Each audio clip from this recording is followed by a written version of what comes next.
Hi, everyone. Welcome to Adobe Max. My name is Jeanette Chow, and I'm a senior product manager here at Adobe, and I am thrilled to be here to talk about the latest innovations in 3D for our Creative Cloud and graphic design communities. We'll be talking about how you can integrate 3D into Photoshop using the Substance 3D Viewer beta application. What is Substance 3D?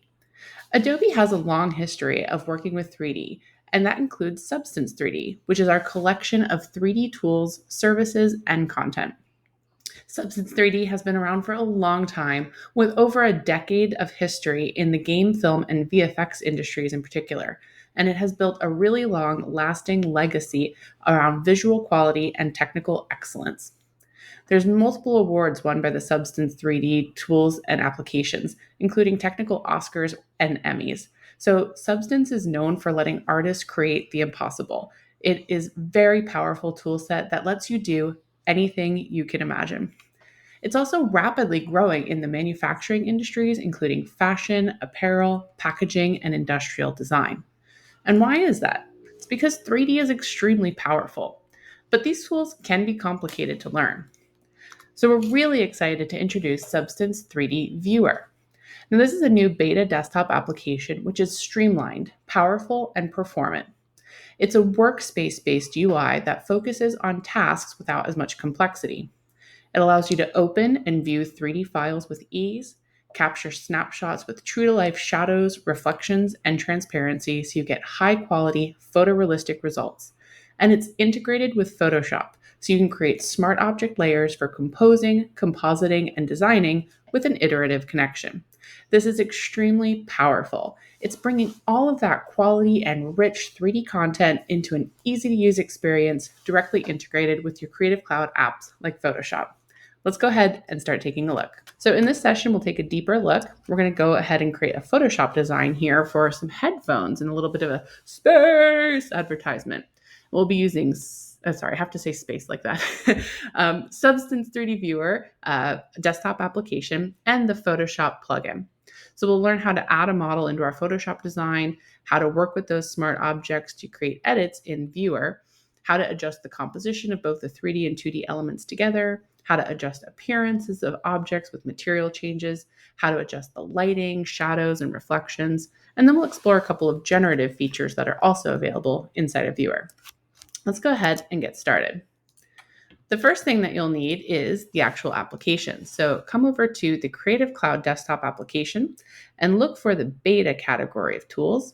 You'll need to be on the latest version of Photoshop Beta, and you'll need to get Substance 3D Viewer Beta, which will be available at Adobe Max.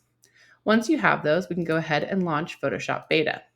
Now for this session, I have a design document ready. You can see some fairly standard Photoshopping here. We've got a smart object with some vector designs, a couple of text layers, some adjustment layers, some various icons. And what's missing is my 3D component. So that's what we're going to learn how to bring in. So to start, I'm going to go ahead and open up this folder full of content I have on my desktop here. So I have this file called headphones GLB. GLB is just a file format. It's a standard 3D file format. And again, you can load dozens of formats here. OBJ, FBX, GLTF, GLB, USD, CAD formats like STEP or IGES, dozens of them. Go ahead and just find your 3D file and then just drag and drop it right into your Photoshop document. Now, behind the scenes, Photoshop has a plugin integration now that's calling the Viewer, Substance 3D Viewer desktop application. Viewer is opening that 3D file and providing a render. So here it is. It says, here's that 3D file. It's also embedding that 3D file directly into my Photoshop document. So now I have a smart object with a 3D file that's rendered here in Photoshop. Now this is just a layer. I can go ahead and adjust it like any other layer. I can resize, rescale. And again, it's a smart object. So when I'm ready, I can edit this. So it's at the kind of default view. So whenever you load a file, it's just going to give you a generic, kind of standard near straight view. But the whole point of 3D is like I can change the view. I can change the materials. So let's jump into the viewer where we can do that. To edit your file, you can do it in a couple of ways. You can go to the Properties panel and click on the Edit Contents button, or down here in the Layers panel, we can just double click on the icon or right click on the layer and choose edit contents. So lots of ways to do this. I like to just double click on the icon. I find that very convenient. So I'll just double click. And here we go. We've got our smart object opened up. Now it's dropped us into the composition workspace. So real quick, let's take a look at the workspaces just so you know how to align and orient yourself. Over here on the left-hand side, you'll see our navigation. Here's where all of our workspaces are. So there's appearance, where you can edit the look of objects. There's the composition workspace, where you can kind of control the arrangement of things relative to each other. And the environment workspace, where we can change lighting, reflections, and shadows. And then generate, which again, we'll talk a little bit more about later. There's some cool stuff there. All right. So we're in the composition workspace. You can see here is you can set your canvas size and add background images. But because I came from a Photoshop document in this case, rather than starting from viewer and making a new document, I actually brought all that context from Photoshop over. So I can actually work on my 3D file completely with all of my design, which is really helpful. All right, the first thing I'm going to do is just select this object, and you're going to see this kind of blue box. This is called the render frame. So this is kind of where the 3D object is placed and what's rendered relative to my canvas. Now, there's a couple of things that you can do. You can resize, again, change that kind of relative sizing here of the overall frame. And in the composition panel here, you can hit this action called Fit Frame to Canvas. And that's just going to resize my 3D content so it directly matches my Photoshop 2D content. The other thing important to note is down here at the bottom of the canvas, there's this really cool navigation helper. If you don't see it, you can click on this little info button to open and close that. Now, these controls are how you're going to actually manipulate the 3D object itself. So we're going to learn 3 very important words for 3D navigation: orbit, pan, and dolly. So orbit, this is how you move around things. You're going to rotate to get different viewing angles. Pan, hopefully everyone's fairly familiar with this. You're moving up, down, left, right, or in a circle, whatever. But you're moving on a flat plane, kind of relative to whatever you're looking at. And then dolly. Dolly is moving in and out. We're moving closer and further, which gives the effect of things being larger or smaller. 3D tends to follow mostly the physical rules of the world in a lot of cases. Not always, but this is one of them. You know, I don't actually get bigger as I get closer to you. I'm just getting closer, which makes it look bigger. So bigger, smaller, closer, further, very related in 3D. All right, so now I've got this object here, and I've got my navigation helper up. So I'm going to start using those shortcuts. So you can also drop down between, whether you're using a 3-button mouse, 2-button mouse, trackpad, and kind of get different shortcut helpers. I'm on a 3-button mouse, so I'm just going to use my mouse shortcuts here. So right click, I'm just going to click and drag. That's going to let me change the orbit. Ooh, it's in space. Holding down my middle mouse button, that will allow me to pan it. So again, just moving up, down, left, right. And if I use my scroll wheel, I can dolly to change the zoom, or I can hold down Alt and right click. So a couple different shortcut options there. I just kind of want to make it big. I want to look at it from below, like larger than life. Again, we're looking up into space. Listen as if you were in space. I don't know, I have to say space that way. All right. Pretty happy with that. Now, next thing I want to do is I want to change the lighting a little bit. So let's go ahead over to the environment workspace. And here at the top, you can see we have a couple of light presets available. So let's click on that.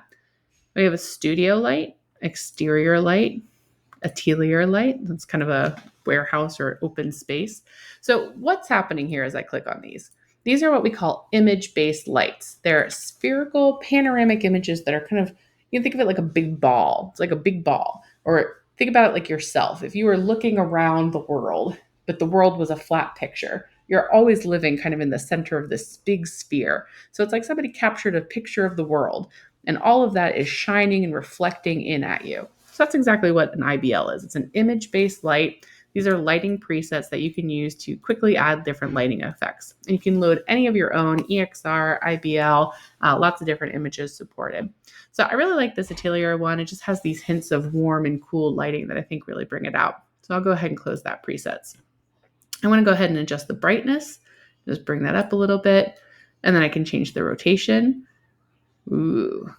Look at how that lighting is just playing on those different materials. And we'll talk a little bit more about materials here in a second, but I kind of want something like that. I just want this light to really be captured here on the front of the headphones. I want some nice shadow and drama because it's Spurs. So drama is very important. All right. Well, one more thing I want to talk about here in the environment workspace is this toggle called ground plane. So let's go ahead and turn that on for a second. And you'll see it didn't do anything. That's because we're looking up at the object and there's really no ground to be seen.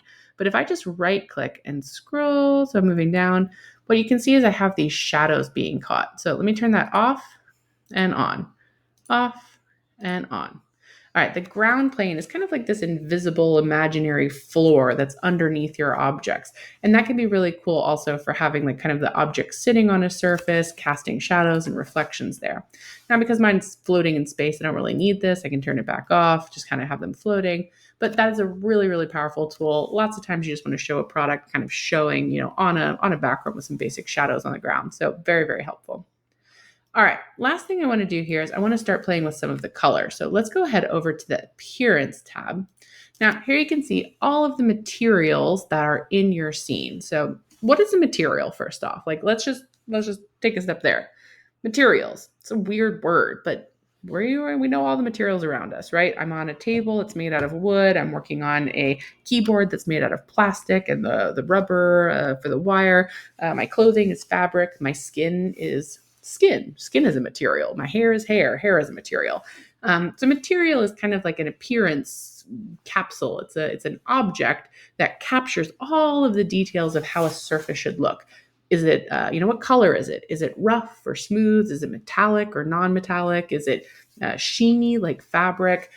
All of those details. Does it have bumps and grooves? Is it translucent, like glass or water? Does it refract light? And how does that play? So these are what we call materials in 3D world. They're so powerful. And we have a ton of material presets, and 3D models often come with materials. So it's really easy to drag and drop and play with these things. So as an example, let's just change the effect here on this part. So we'll go ahead and click on this little metal portion here, and then just shift click. No, there was a bug. We'll get that fixed. Be careful shift clicking. All right, let me try one more time. Oh, nope. Okay. No shift clicking in my version. That's okay. I'm fixing this by hitting the F button, which just brings my object back into a framed view. So if you ever lose yourself, hit the F button. F for frame. Or up at the top, you can click this for fit to selection. Again, it's going to do the same thing. Fit. It's just going to bring that object back into view. So we will not be shift clicking. That's okay. I will just go ahead and do it on one side. You guys can imagine from there. So I just want to change out the material. I'm going to click on this copper, drag and drop to apply that. There we go. We actually replace all instances. That will replace all instances, so I don't have to shift click. Aha, very nice feature. Thank you, development team. So what did that do? It applied an entire new material to all of the objects that shared that instance of the material. And this material is kind of like a rose gold coppery look to it. Now, again, materials, very powerful, very deeply editable. So you can use material presets to kind of quickly get a quick look, and then you can come in and customize them further. So let's go ahead and open up that copper that we just added. And here you can see it has a bunch of different options. Maybe the one of the most important ones, color. You can make that more reddish, more pinkish, all the different tones. So I actually kind of like it as it was a really nice color. Let's take a look at another one. So maybe we'll change the color of these actual pads on the headphones. Let's click on that. And then let's take a look here. It has base color. If I just click on that thumbnail, you can see that the color is actually an image. I'm going to replace that image by just switching to the color tab. And again, here I can just go ahead and start changing these. I want to bring out some more warm tones because I think we've got this, nice dark blue background. So I kind of want it to, just shine a little bit. Let's go ahead. Let's do like a light color. Well, not too light. Sorry, I don't want to noodle it, but you have to make it at least. Okay, there. We can also save that swatch so we can reuse it. All right, this is great. Liking this. All right. So the last thing I want to do is I want to go ahead and send all these updates to Photoshop. So let's go ahead and we'll click the To Photoshop button up here in the corner. We're going to see this nice big green notification sent to Photoshop. So I know it was successful. And then when I'm done, I'm just going to hit Command Tab over, go back into Photoshop. All right, so I've got my updated smart object. Again, only a couple of minutes. What I want to do next is just bring back in my typography. This is a layer. I can work with all of the power of Photoshop. So I'm just going to bring this into this folder with this text. And I want to make the space text look like it's kind of going into the headphones. So I'm just going to click on this layer and I'm going to drag it down to the bottom onto the new layer icon. And that's going to create a copy. Then I'm going to move that copy above. So now I have two layers of text. So text, model, text. Now on the top layer, I'm going to go ahead and click on the toolbar. I'm going to activate my marquee select tool. And I'm just going to make a selection of half of the text. I just want this half to show because I want it to kind of be masked out. To create a mask, very easy. I'm just going to, again, go here into my layers panel. And at the bottom, I'm going to click this mask icon. That's going to create a mask. So now I have this masked effect where this text kind of looks like it's inside the headphone area. I'm going to just select the 3D layer. And again, I can go ahead and rotate, adjust, rescale, all these things I need to do. And if I ever need to bounce back, again, smart object, just double click, can relaunch the Substance Viewer at any time and continue to make those changes. So I'm pretty happy with how this is looking. Feel like that's pretty good. Art director will approve, maybe. Hope so. I'm not, in fact, a designer. I'm a product manager, so I'm sure you guys will do better. But I am really happy with this. Let's spend the last few minutes just exploring something very different inside of Substance 3D Viewer. I'm going to hop over here. Up here at the top, you can click Home at any time. If you were just to launch Substance 3D Viewer, this is how you can kind of get back to the main space. You don't have to always start from Photoshop. So what I wanted to show is that you can actually do some really cool generative workflows inside of here. We also have a sample scene with a really cool camera asset that you can get started with. So let's go ahead and click on that, take a look around.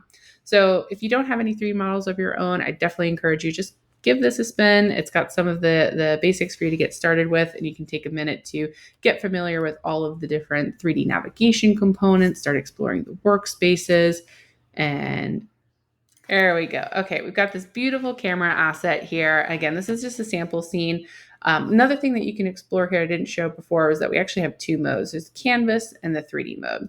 The canvas mode is what allows you to view your final project with the background, and then the 3D view is kind of a working view that you can keep working. These are different in different workspaces. So in the appearance workspace, you have access to both. In the composition workspace, you're in the canvas view. Now, the last one we're going to go to is the generate workspace. So the generate actually does not have the canvas. You're always in a 3D view. So there's a couple of different features here, including text to 3D and 3D model to image. Text to 3D, I'll let you play with that at home. It's fairly straightforward. Type in a prompt and you're going to get a 3D model. It's a great way to get started. But I want to show you here is 3D model to image, which is incredibly powerful and really fun to play with. So we're going to actually go ahead and just click on that. And because it's our first time using this feature, we're going to agree to the terms of use and user guidelines, of course. Now, what I want to do is I'm actually going to start generating images by using this camera model as an input. So it's going to guide Firefly to generate images, which gives me so much power, so much control. There's a couple of options here. So there's generate a composite scene. Okay, that's going to take my 3D model and give it a new background. There's generate a new image. So it's going to take the model and it's going to use it to guide it, but it's actually going to completely replace the model and the background. And then there's generate a new look for my model. So let's take a look at each one. Let's start by generating a composite scene. So I want to take my camera asset and put it in a background. So let's describe what we want. We want a nice camera on a wooden glossy table at dusk with reflections and a cup of coffee, maybe. All right. Now, this option here, match color, that's how strongly we want it to match the color of our existing camera. So we can dial that in a little bit. Maybe I want it to be exactly matching. I'm going to leave that super high. We can also open the styles and effects settings, so I can choose if I want it to be more of a photo, more of an art, if I want to apply various different styles, color and tone mapping, lots of different things I can do here. For the effects, I could do things like, is it divine? Perhaps. I hope so. I hope it's all divine. Lots of things to play with in these settings. For the moment, I'm just going to leave it fairly generic because I want to just kind of see that. And then I'm going to hit the generate button. Now, just like most of our Firefly features, this is going to go ahead, take that 3D data, sending it up to the cloud, doing our process in there. And in just a couple of seconds, we'll get those results back. My results came back. It only took a couple of seconds. And here you can see, again, we have this effect where as I click on these, you can see kind of the influence of the original 3D object and then this result. You can also deselect these to kind of go back into seeing your original design. So you can see exactly how that 3D object is influencing the creation. Now, this is really cool because it actually does things like it actually inputs the reflections back onto the lens of your 3D object. So I'm able to keep the core of my 3D model while also getting entirely new situation for that to be placed in. This is really cool. All right, let's generate a completely new image altogether instead of a composite one. So this is how strong we want to match those 3D shapes. So instead, let me deselect this, just do a different camera angle just so that we're really clear that we're making a new image entirely. And we'll use the same prompt, a nice camera on a wooden glossy table at dusk, but instead of matching the shapes 100%, maybe we'll choose 70%, and then we'll click generate. Now, because it's not color matching, it's shape matching, it's going to have a little bit more leeway here in how it's kind of combining things together. You can see in the previous result, the colors of the camera were almost identical. It was really trying to keep that exactly as is. Whereas this one, it's just kind of like using the shape as a guidance, but much more freedom in how it's interpreting that. And it's actually really close still in terms of, again, that shape matching, because I did set that fairly high at 70%. But overall, higher quality here because it's actually able to adjust the colors a little bit more freely. So really, really cool. All right, last but not least, we can generate new looks for the model. So instead of generating the whole background, we're just going to describe the camera here. So instead, and again, I'm just going to deselect this. We'll change a different camera angle again. I'm just trying to make sure that it's always clear that I'm doing a new design so that I don't get confused with previous ones. So let's just describe like a completely different look for this camera. Say we want it to be, hot pink leather and yellow plastic camera with the blue buttons. I don't know if that's going to work, but just kind of going crazy. And again, you can actually, again, apply different styles and effects. So maybe we'll do like a neon. Go crazy here. Go ahead and hit the generate button. So this is going to just give you a new look for the model itself without worrying about the background context. And again, the default here, like the matching of the color, I have it completely low. I could change that up if I want to kind of keep some of it. It's going to follow the shape of the object while giving me an entire new look for this. So let's see what it did. That's so cool. Really cool, powerful feature for just creating like a graphic. Now I could go ahead and snapshot this to a clipboard. Let me come back over into Photoshop and just, whoop, it didn't work. Download, let's download it here. We'll put it on our desktop, boop. Sorry guys, it's the nature of doing these demos for things that are still got bug fixes going in. That snapshot will work. Boom, there we go. So I was able to just create this image again, totally can composite and combine this in. I could save this seashell project and then, Substance 3D Viewer project, and then add that as a smart object layer into my Photoshop document. So these are just a couple of the ways that you can play with Firefly using 3D model to image inside of Substance 3D Viewer beta. We're really excited about bringing this new application to you. We're really excited about learning with you. So please join us on the forums. If you have a moment, take this in-app feedback survey. Let us know how you're liking it, what we can do to improve it, and we can't wait to see what you make.